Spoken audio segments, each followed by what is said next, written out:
Well, thank you, Joan, very much for that very generous, gracious introduction. And thanks to the U.S. Geospatial Intelligence Foundation for setting the example, the premier example for a professional association.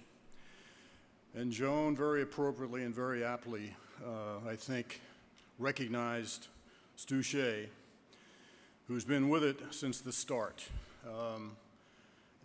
Stu, I just want to add my endorsement to what the tribute that Joan just paid. It's well-deserved.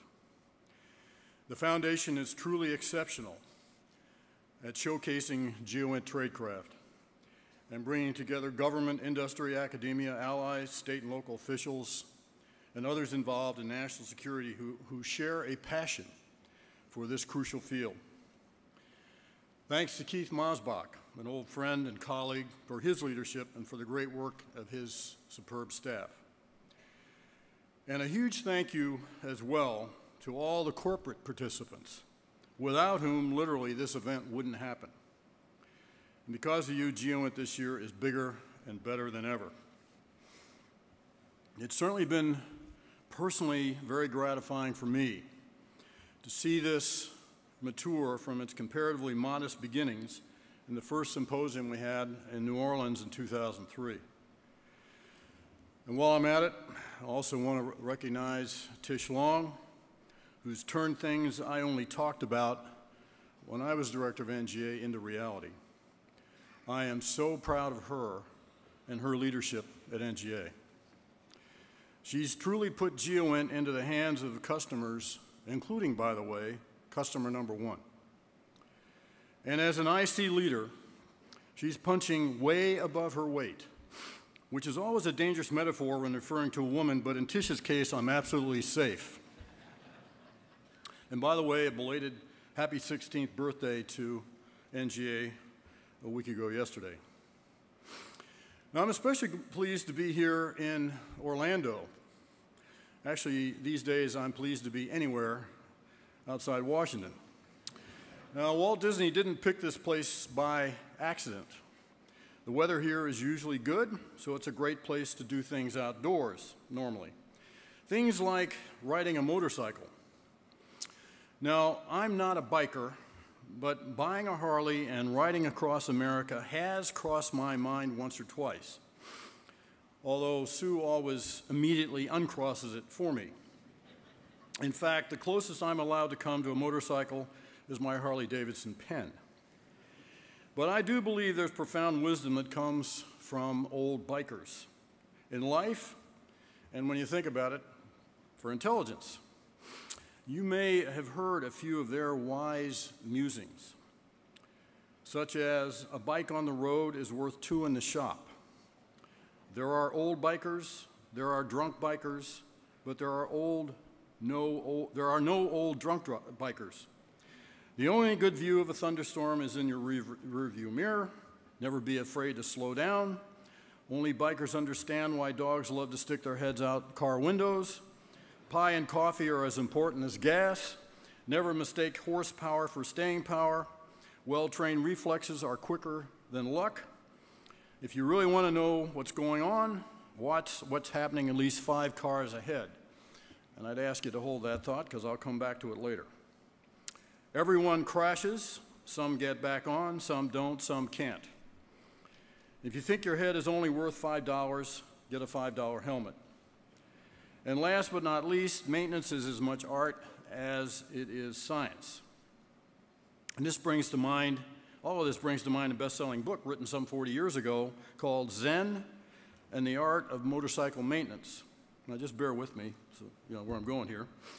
And it really wasn't about Zen, and it really wasn't about motorcycle maintenance either. It was really a philosophy book about the search for quality and what that really means. I think that book and bikers have some important insights for what we all do, because I think it can help us all better understand intelligence integration and why I think we need to pursue it. One important theme in the book is the attempt to reconcile what's called the classic mode of thought, that is reason, science, and fact, with the romantic mode, imagination, art, and feeling. In a nutshell, putting together logic with creativity and innovation. And when you think about it, the profession of intelligence is a unique amalgam of science and art. And it certainly rings true with the theme of this year's symposium, Creating the Innovation Advantage. Anyway, back in ancient Greece, around the time Socrates was still a kid, there was a split in the way academics started thinking. Before then, there was no division in Western thought between good and truth, mind and matter, subject and object, form and substance. These are all man-made divisions, and they started right about then. Zen and the art of motorcycle maintenance argues that quality and value and truth are what actually exist in the real world. And I think you could easily extend that thesis to intelligence as well. We split intelligence into human, SIGINT, and GEOINT, any number of events, even as we try to improve them and make them work together. But these are all man-made constructs too. We refer to them as stovepipes, silos, or cylinders of excellence. But we actually achieve the highest quality and value when we put them all together. That brings us closer and closer to the truth, to the elusive holy grail of perfect intelligence. Acknowledging, of course, that we'll never achieve absolute perfection, the absolute God's eye, God's ear certitude about events, past, present, or future. I would ask that you hold that thought too, since I'll come back to it later as well. And even if we figured out every secret, there will always be unsolvable mysteries. But the more we can bring everything together and the closer we can actually integrate intelligence from different sources, the nearer we'll get to that always elusive holy grail, truth and quality. So, forgive the heavy philosophy a little bit to explain why I feel so strongly about intelligence integration, which has been my primary focus as the Director of National Intelligence. So, in the spirit of Zen and the art of motorcycle maintenance, I've got 5 topics I'd like to cover, and then take some questions. First, I want to give a big shout out to all of our allies and friends from around the world. I'm glad you could be here, so I can thank you directly for what you do. We're bound tightly to our allies and friends now more so than ever before. Allied participation in the National System for Geospatial Intelligence has really matured, another emphasis area of Tish's. In the book I just mentioned, the author Bob Persig talks about how when you're struggling, even if you think you're on the path to enlightenment, finding someone else who thinks like you, even if they're from another country, is, quote, something close to a blessed event. It must be how Robinson Crusoe felt when he finally found footprints. He knew he wasn't alone. I just got back last week from a brief visit to Australia, and prior to that was in the Asia-Pacific region, and sort of had a reaffirmation of what I just said. The specific purpose of a brief visit to Australia was to attend what's called the Intelligence Policy Forum for senior-level national security officials from several close allies to meet. We're working hard on what we call Safeguard, which has 2 dimensions, strengthening our IT security and synchronizing our personnel security standards, always a sensitive subject. But I feel very strongly about this initiative since these 2 security enablers represent the foundational basis for even more collaboration and integration, both internally among ourselves, and I'll speak to that, as well as our allies. My second topic concerns what I'll call 2 big ideas for the future of the intelligence community. In Zen and the Art of Motorcycle Maintenance, the author talks about getting stuck on a problem for a while, which he calls, appropriately enough, stuckness. And sometimes that's a state you have to be in temporarily before you can come up with a solution to break out of the stuckness. Sometimes you can and end up with something even better. Last year at this event, I briefly spoke about our new ICIT Enterprise Architecture Plan. We call it ICITE for the initials ICITE. The plan is centered on cloud computing and cloud storage and attendant security enhancements bound up somewhat in the bumper sticker slogan, tag the data, tag the people. And if we execute this right, we'll save a lot of money. But maybe even more importantly, the IC will be able to take intelligence integration to the next level. So as we transition from individual agency-centric IT and what I would charitably call a confederation, to an enterprise model that shares resources and data. Now, this is something, as all of you know, we've talked about for years, but just never had the incentive to actually do it. Now we do have that incentive, big time, and so now we must do it. We were, I think, somewhat in a state of stuckness. We progressed from concept to design to development, and importantly, we built our budgets around this integrated architecture, so we're putting our programmatic money where our mouths are. Therefore, as Dave Petraeus would say, and it's crucial that he did, quote, "We're all in." By March of 2013, we expect to have initial operating capability for an IC cloud and a common IC desktop. And CIA and NSA are leading the cloud development. NGA, with DIA as a partner, is developing common desktop service for the IC that may look very similar to the model used at the NGA's beautiful new Campus East. And it will evolve over time to integrate all IC requirements based on the NCE model. The goal is that by 2018, the target architecture should be in place and in use. And I'm very pleased that the Intelligence Community Chief Information Officer, Al Tarashuk, is here and will be speaking right after me on a panel. And I know he'd love to take your questions about this, so save your eyesight questions for Al. The second big idea centers around the way we think about so-called multi-int, which will be ultimately, I believe, manifested in the future generation overhead architecture. Now, obviously, I need to be a little circumspect in this setting, but suffice to say here that the vision is to bring the disciplines of SIGINT and GEOINT together in the same time domain. The emphasis will be working on problems, focusing on activity in a much more integrated and agile way than we do now. It will enable us to look at activity in an area over time, to better forecast events and quickly alert analysts to where the action is. Relatedly, we'll automate change detection across our intel systems based on user-defined algorithms and recognition of events in videos and open source. This will lead to greater cross-int, cross-domain, and cross-agency tipping and queuing of our collection whenever things or activities of interest are detected. So for those of you who can attend a classified forum at Cape Canaveral later this week, my Principal Deputy, Stephanie O'Sullivan, and Director of the NRO, Betty Sapp, will address the plan for overhead architecture in much greater detail. But that's about all I can say about it in this setting.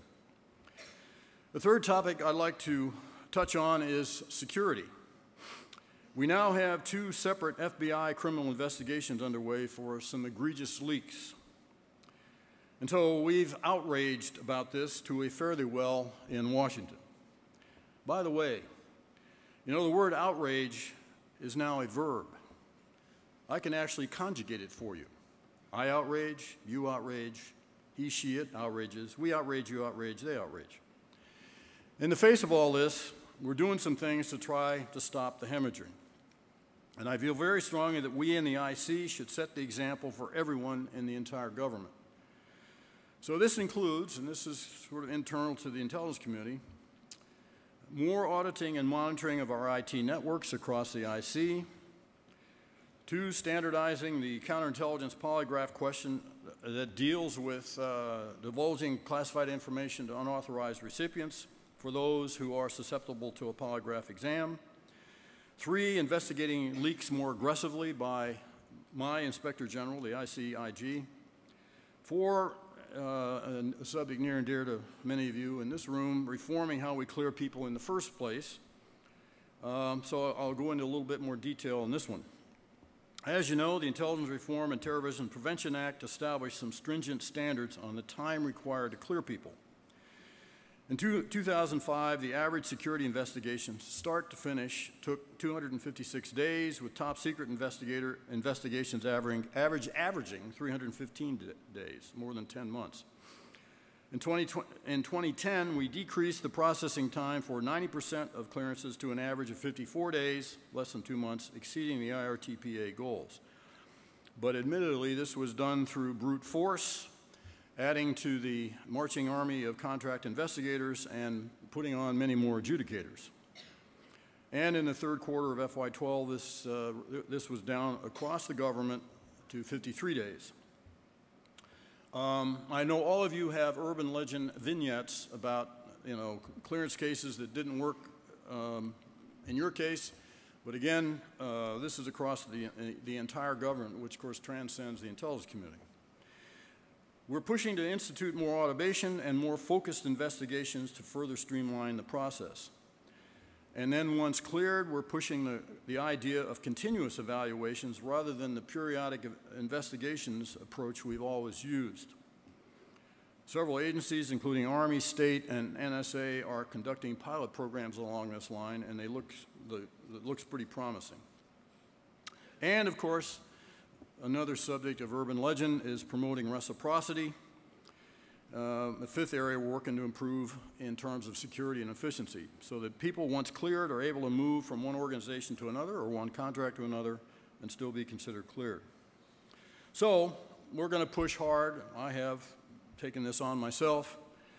Actually started when I was USDI and sort of carried that over to this job, and we're going to push hard on all these initiatives. But in the end, despite whatever security enhancements we're able to make, this is still fundamentally all about personal trust. We've had egregious violations of this trust in the past, and we'll have them in the future no matter what we do to try to prevent and deter them. My fourth topic is the recent attack and assassination of Ambassador Chris Stevens and 3 others in Benghazi, Libya. While I was in Australia, I was honored with a rare award from the Australian government presented by the Governor General for my more than 2 decades of promoting the intelligence relationship between our 2 countries. Many nice things were said about and to me. It was both touching and very humbling. So I flew back to Washington, and I'm reading the media clips about the hapless, hopeless, helpless, inept, incompetent DNI, because I acknowledged publicly that we didn't instantly have that God's eye, God's ear certitude about an event, as I mentioned earlier. Kind of made me want to get right back on the plane and go back to Australia. I'm not going to speak to any specifics here, but I would like to quote at some length from a very thoughtful article that Paul Pillar, a friend and colleague with whom I taught at Georgetown, wrote last week.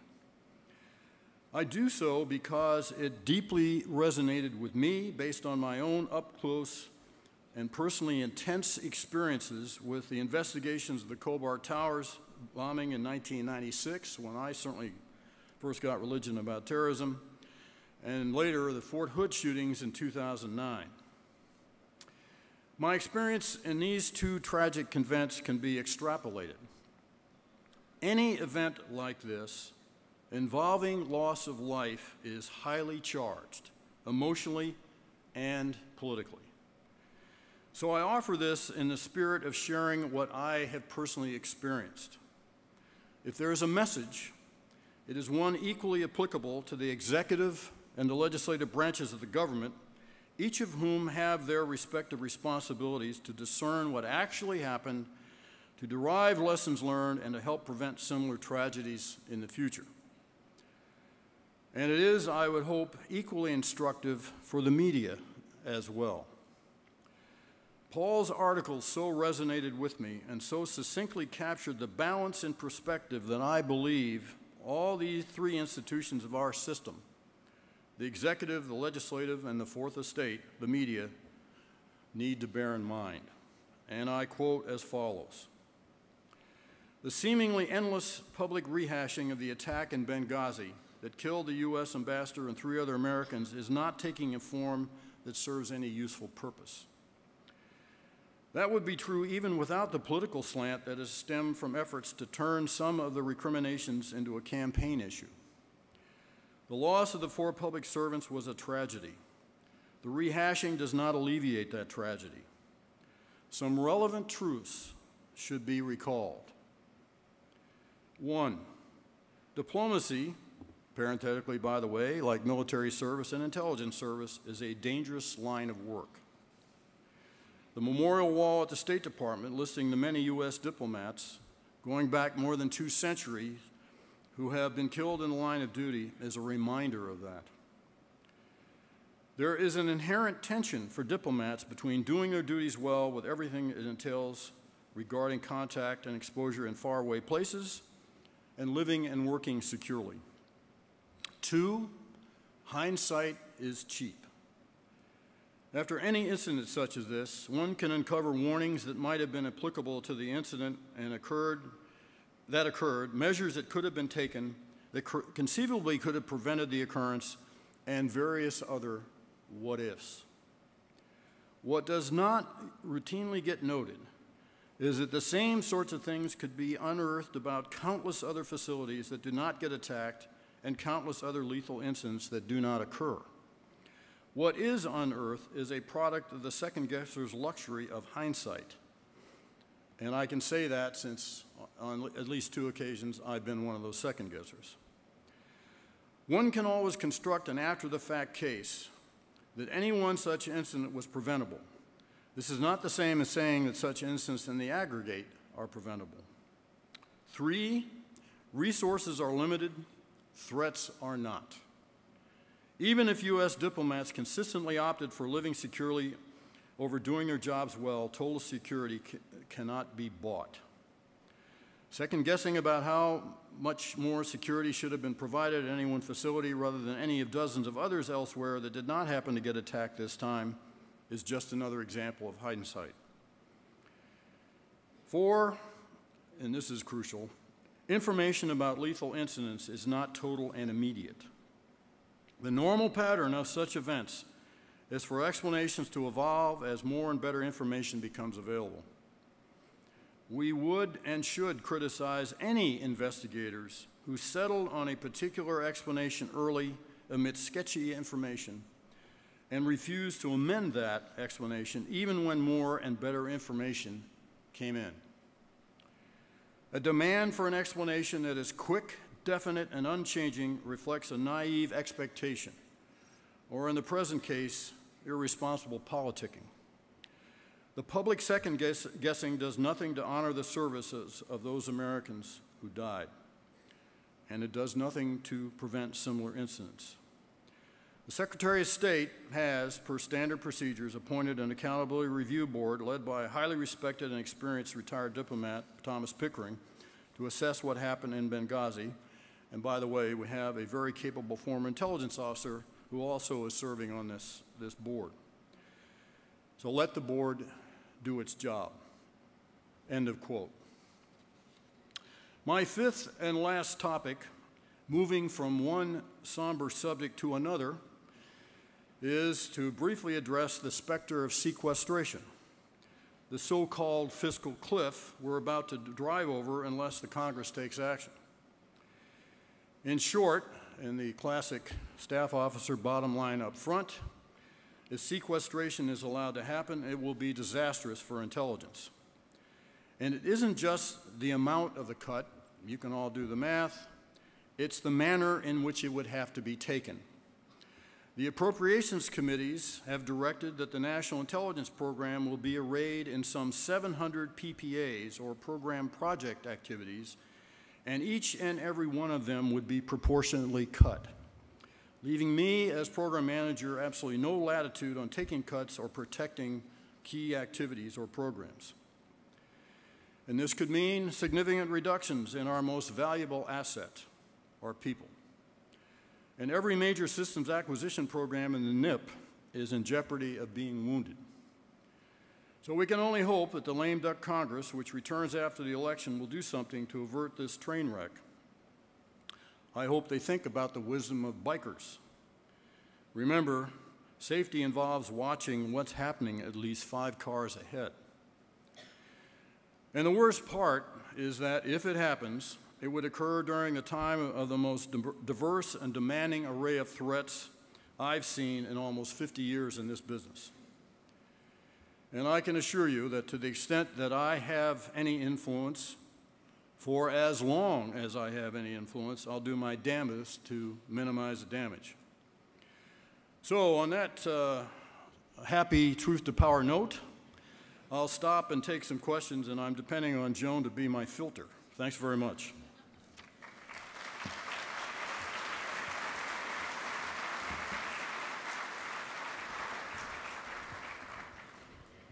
Thank you, Director Clapper. That was a tremendous speech for us here today, and it's generated a lot of questions, which I appreciate since I forgot to do the one thing that I intended to do up here first, and that's tell you to send up questions because you really don't want me to make them up. Following on the theme of your speech, there was a question that says, another biker saying is that tonnage has right-of-way. In the IC, this also applies to very large businesses getting the overwhelming majority of attention and contracts for innovation. How can very small businesses with great innovative ideas and technologies get some attention? Well, one of the things you do is be here. I have whatever job I had at the time, or even when I was out of a job, which I may be on the 21st of January. I'll have both feet in assisted living. But this is a great opportunity, and this is why USGIF is such a great forum. And there are other associations like this. I think all of the agencies, I know NGA does, I do at ODNI, we are very open to hearing from innovative solutions, innovative proposals, particularly by people that aren't in the business necessarily.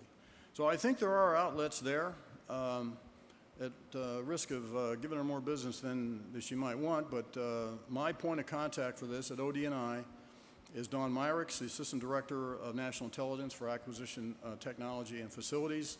And Don also oversees IARPA, which is a tremendous engine for innovation and which engages a great deal with innovators, academics that have nothing to do with the intelligence business, but do offer solutions.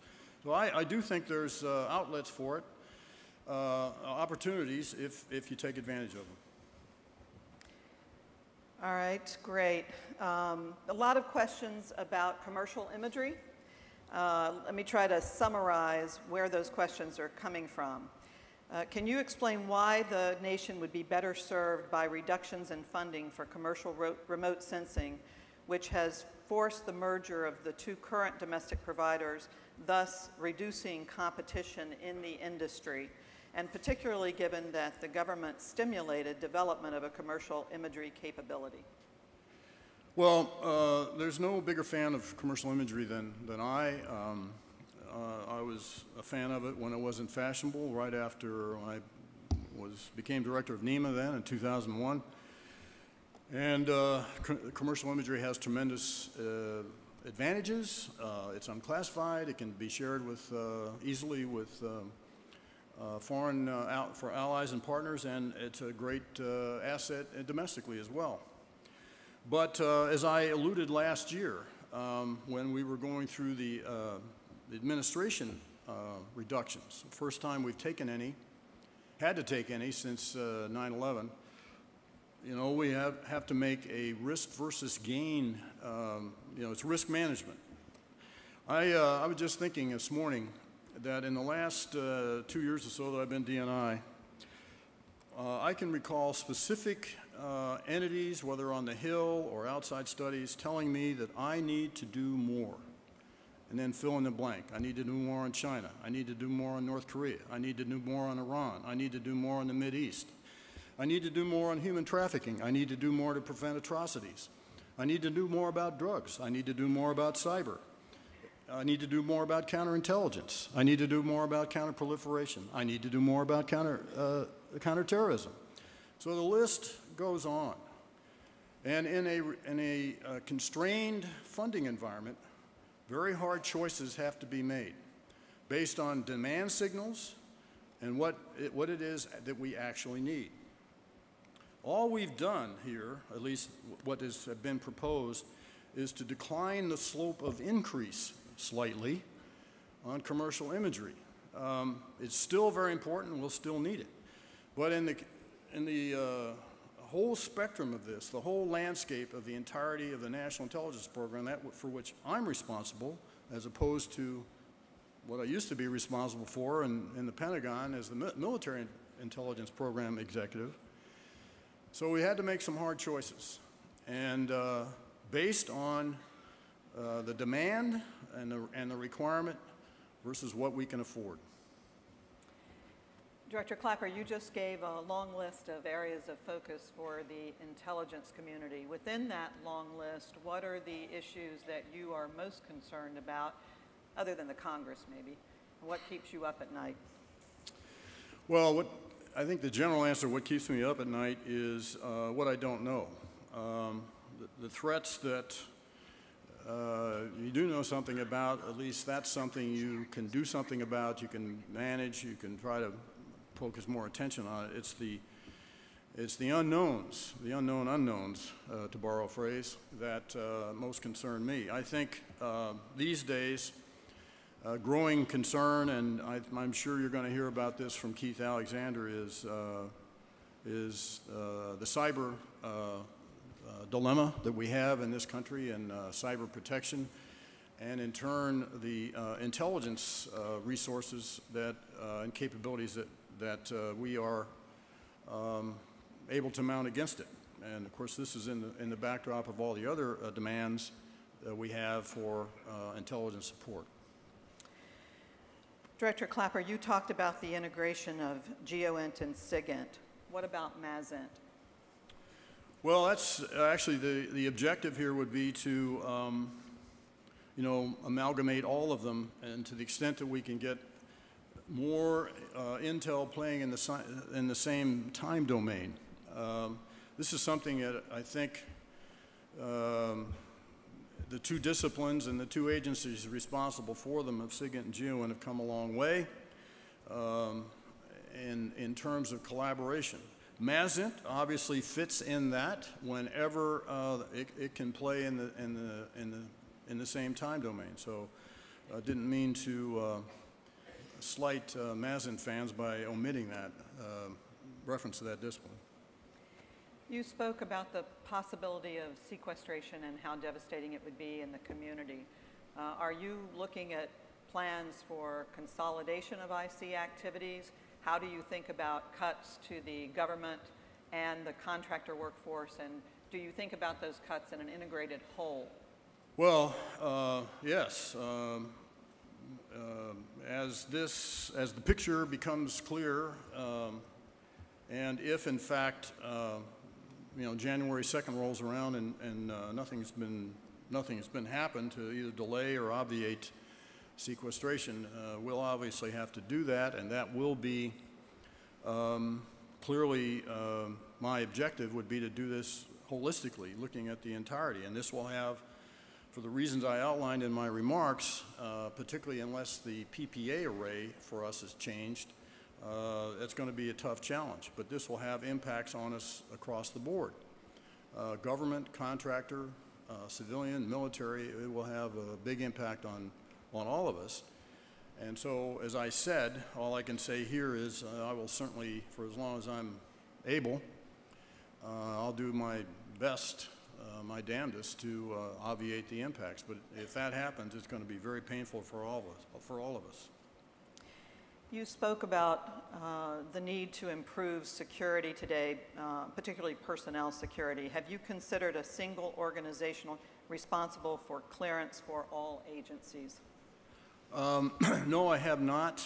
I don't think necessarily one size can fit all. I think what I can do and am doing is to promote standardization as much as I possibly can. I got into this polygraph thing and found that we really haven't had IC-wide policies on administration of the polygraph. So I recently promulgated, for example, first ever complete set of training standards for polygraphers and for investigators and for adjudicators. In the case of investigators, I co-signed this with OPM Director John Barry to encompass both suitability and security. So what I think I should be doing is not establishing one size fits all, but rather some commonality in policies and standards.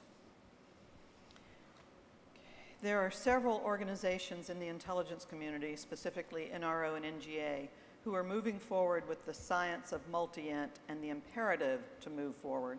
What is your vision for multi-int, and what office specifically owns the multi-int problem and solution? Well, I attempted to speak to that circumspectly, I acknowledge in my remarks, and I kind of use I think what to me is the vision for the future, which I think will have a profound impact on the way we do collection management as an integrated whole, and what that portends for the intelligence business in general. I don't think, again, this is something you assign to an office symbol. I think this is something that needs to overtake, overtake the culture. And of course, that's, as you all know, is the hardest thing to change is culture. But I think this holds so much promise for the future and so much promise for change that I think that's just a good way to think about it. Director Clapper, what do you see as the most driving imperatives for GEOINT today? Persistence, integration, collaboration, or something else altogether? All the above. I sort of expected that one. Can you talk about warning? You mentioned Benghazi and the challenges of providing warning in a situation like that. How do we do warning today, and how can we improve warning for the future, particularly when we're talking about 17 agencies within the intelligence community? Well, one of the features of the way I've tried to approach integration, at least at the national intelligence level, is the combining of what had been set as separate pillars, if you will, of collection and analysis into one organization headed by Deputy Director for National Intelligence, Robert Cardillo. And under Robert are a network of 16 or 17 NIMs, as we call them, National Intelligence Managers, which both have a regional and functional focus. And my approach to this warning business is that it is inherent in each one of those topic or subject areas. The subject of warning, always a controversial subject. It always comes up again when we have an incident like this. I think from a strategic standpoint, I don't think anyone who was involved in this, to include the people at the missions in question. And by the way, we had demonstrations of one form or another, some quite violent, in some 54 countries at the height of this recent siege. And no one harbored any illusions about that. Of course, the challenge is always the tactical warning, the exact insight ahead of time that such an attack was going to take place. And obviously, we didn't have that, and I think this somewhat gets into the mysteries versus secrets thing. If people don't behave and emit a behavior or talk or do something else ahead of time, and if you don't detect it, it's going to be very hard to predict the exact and come up with the exact tactical warning that you need. And this is another case of that. And we will probably continue, we're going to be in this sort of environment.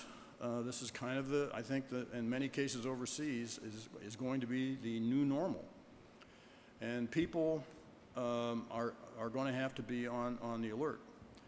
And in my travels around these places, I've not run into anyone who is naive about the potential for such violence. Director Clapper, how do we make GEOINT data authoritative to better support all source and sensor integration now that everyone can be a producer and consumer of GEOINT globally? Well, I think by its very availability, it promotes that. I think if I can use the word, the universality of GEOINT is really coming into play. I used to say when I was director of NGA, everything and everybody's got to be someplace. So you have that basic foundational reference of the Earth and all that goes on in it, and that is the contextual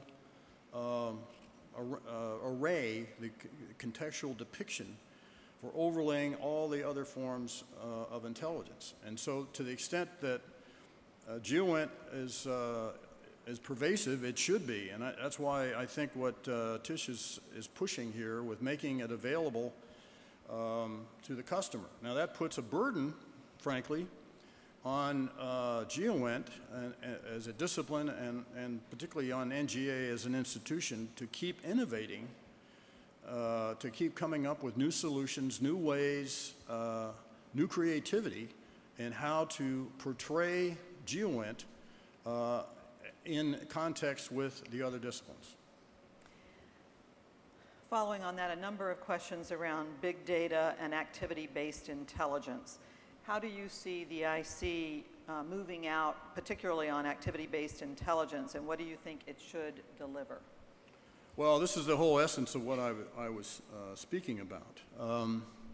You know, and instead of, you know, kind of predicting, gee, where should we look tomorrow, if we can respond on a quick queuing and tipping basis, which to me is what activity-based intelligence is all about.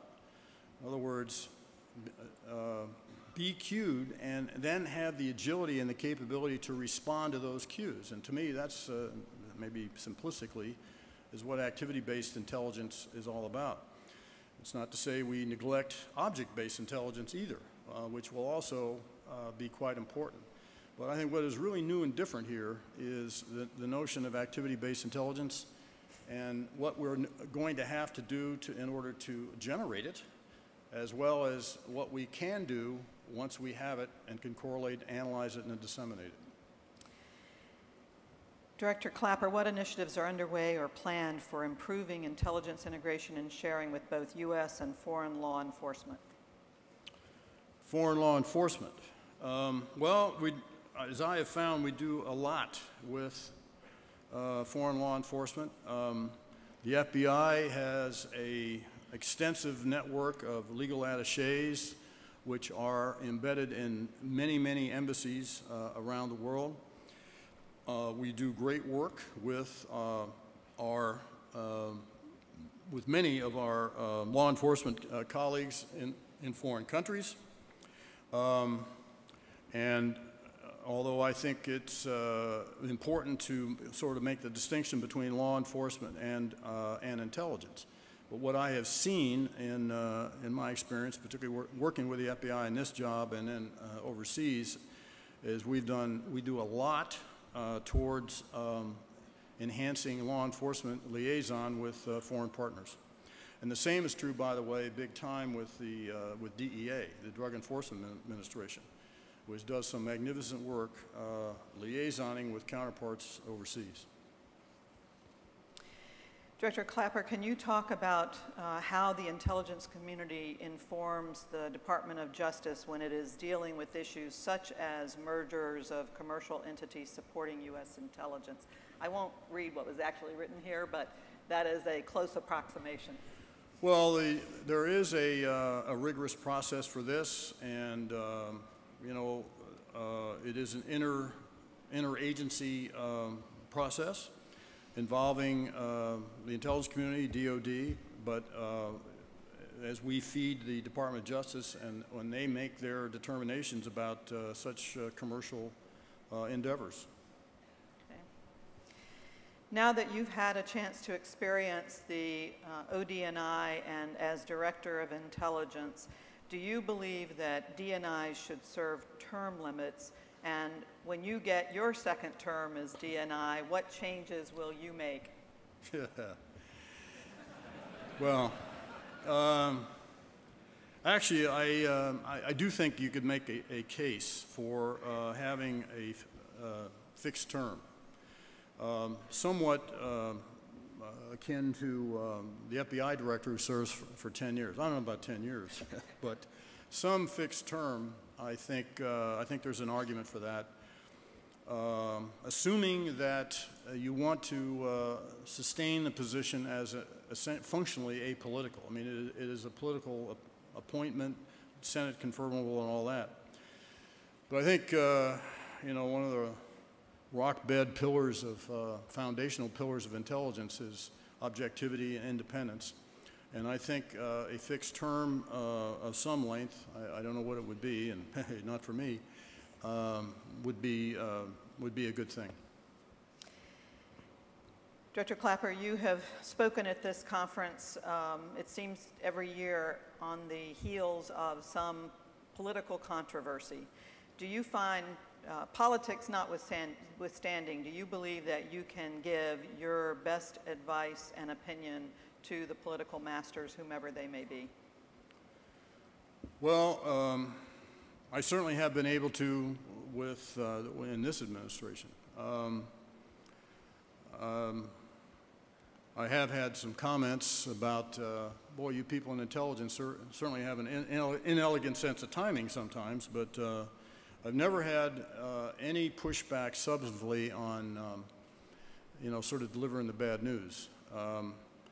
And that would be, my philosophy and my approach regardless.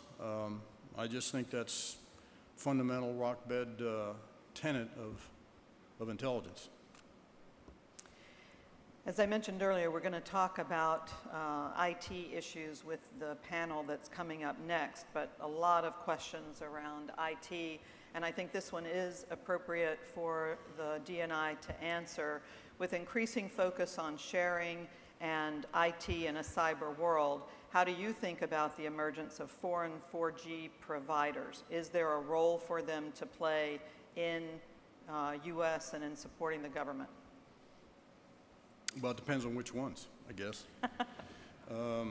If you saw 60 Minutes and the investigation that, if this is what you're referring to, that the House Intelligence Committee did on Huawei and actually both Huawei and ZTE.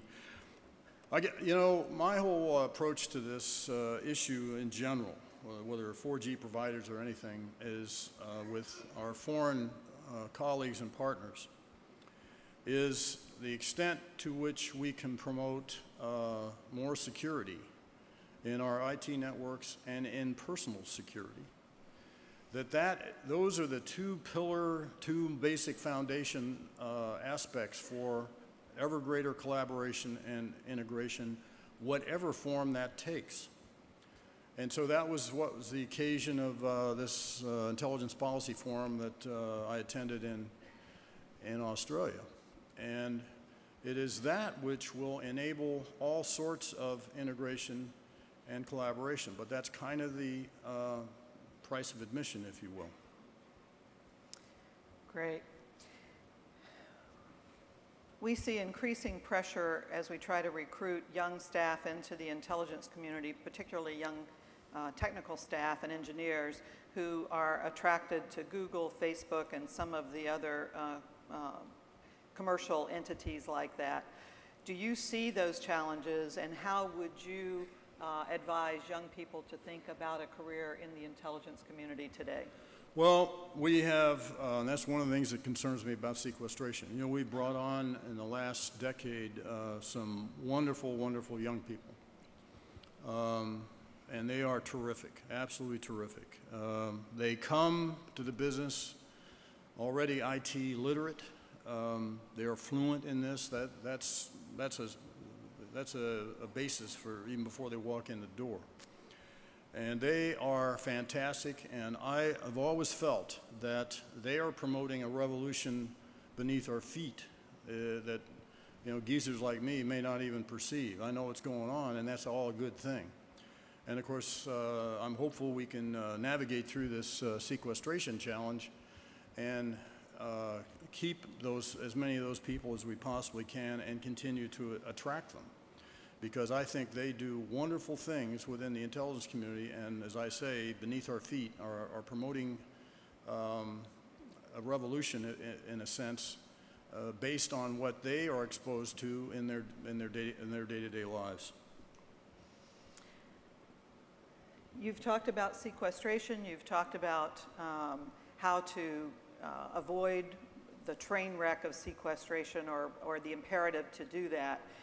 If sequestration does happen and affordability is severely constrained, given that resilience, affordability, integration are all goals that we are driving to in the intelligence community, how do you stay on track even in the face of such huge cuts? Can you cut looking at capabilities rather than organizations? Well, the first challenge here will be to hopefully negotiate some relief on this PPA structure. That sounds terribly bureaucratic, but that's huge, and that is currently what's in law based on what the appropriators have told us. If we could go to a lesser number of PPAs or lesser number of aggregations where we have more money in fewer pots, hopefully that would give us a little bit more freedom and a little bit more latitude to decide where to take cuts. The current arrangement presupposes that everything we do in intelligence is of equal import, and we all know that's not the case. So if we can get some relief there, and that's certainly the approach the administration would like to take, that would afford us a little bit more management latitude on how to manage these cuts. But in the absence of that, this could be, this could be quite draconian. Now, even so, the impact in terms of dollars would probably throttle us back to about where we were in 2008 or 9. So it's not to say we wouldn't have substantial capabilities. The issue is how the investment, how the money is allocated. And that's where I hope we're able to negotiate some more latitude on these financial aggregations.